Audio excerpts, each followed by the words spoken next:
If you are aware, you've unlocked the most interesting level in the matrix, in the simulation.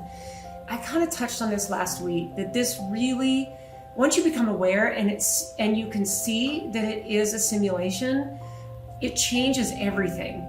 And this week was just a super intense week for me on so many levels with so many things. And, so I wrote down some interesting thoughts, because what really came in for me were three main things, and that was freedom, sovereignty, and privacy. There are lots of layers to awakening and awareness. And this is something we all know, because you have that first massive dump of awakening and you feel like the world has tipped upside down.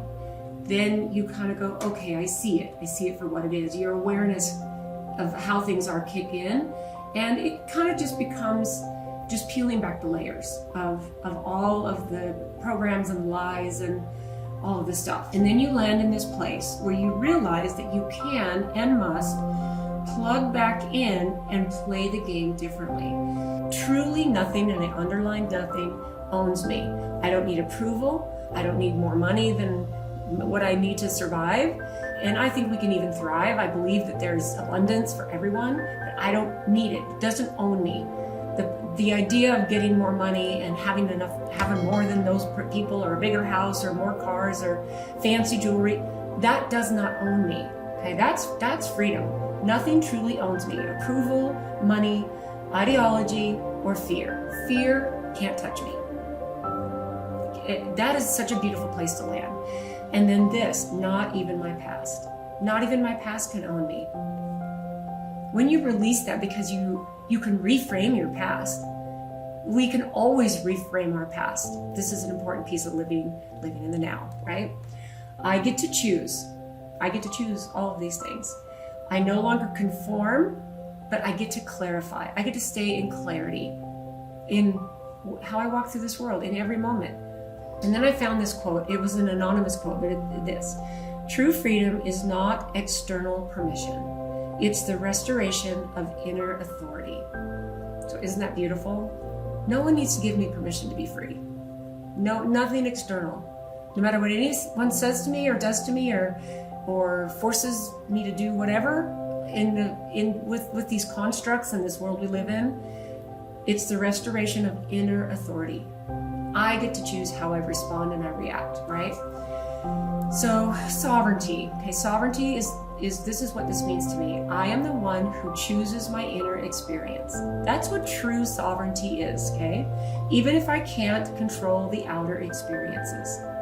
That's powerful. I choose how I respond, react, how I interpret, and how I create. And to me, that's super important, especially the create thing. I talk about that all the time, because that's what brings us into our humanness, our creativity is so important. Whenever I enter, quote, quote, the system, like work and the different commerce, the stores, the relationships, whenever I enter into any of these things in the system, I don't forget who walks in. And you can practice this. Like, you walk into a grocery store, don't forget who's walking into this. In fact, this is a really powerful exercise to do, because if you do it on the simple things like walking into your car, walking into a grocery store, walking into a meeting, or any type of new relationship or situation, don't forget who walks in. Walk in with that awareness. You are giving yourself massive sovereignty, because you always remember in the moment who you are. So perfect. It feels like I'm holding my consciousness like a crown.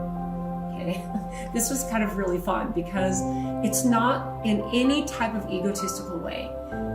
It's this. It gets to be quiet, it gets to be invisible, and it gets to be 100% mine. I don't have to say anything. I get to be a conscious, clear, divine spark of God and the universe. I get to be that, and I get to wear this like a crown, but it gets to be quiet. It gets to be quiet, right? Invisible and 100% mine. So then these thoughts on privacy. I've realized that it's not just my data or my solitude, okay? Because even though I a little bit of a private or a public platform. It's not massive, which is really good for me. But I've realized that it's really not my data or my solitude, because I love my privacy.